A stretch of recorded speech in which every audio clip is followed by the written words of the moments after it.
Ang video na ito mga kaubayan ay kagigising ko lamang po at ako po ay magkakape. Pero ang ginagawa ko pong kape mga kaubayan kadalasan ay itong oregano, lagunde at itong gayabano mga kaubayan. Antabayanan nyo po yung kabuang videos nito, yung luto na po.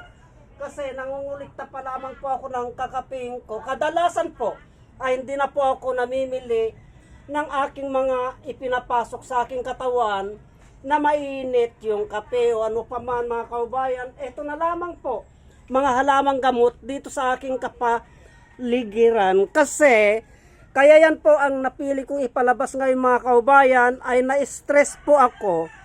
Itong mga nakaraang araw, tinubuan po ako ng pamamaos.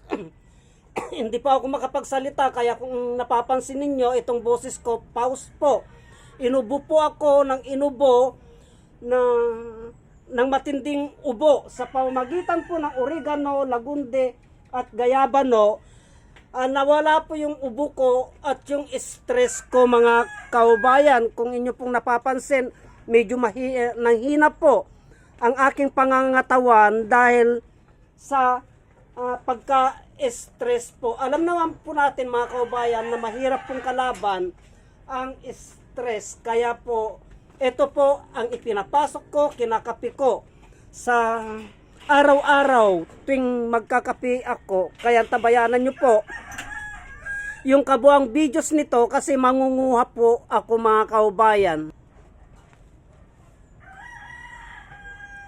Ito, nangunguha po ako mga kaubayan.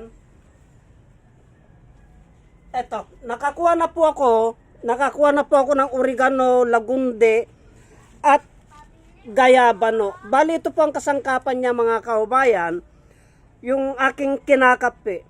Itong oregano po at gayabano, lagunde ay marami pong mga benepisyong nakukuha dyan. At kung gusto po natin na timplain ng iba naman po, ay pwede po natin gawing timplaing iba para sa mga ubo po na mababagsik. Ito po. Kaya ito po ang kinakapi ko sa araw-araw sa ngayon mga kaubayan, itong oregano, gayabano, at lagunde. Buhat po, nung tinamaan ako ng ubo nung mga nakaraang araw, ay ito na po ang aking kinakape hanggat sa nawala na ng tuluyan yung aking ubo. Ngayon, pag talagang wala na po akong ubo, kasi hindi ko pa rin po itinitigil mga kaubayan dahil medyo basag pa po yung aking boses at masakit pa po yung leg ko, yung lalamunan ko.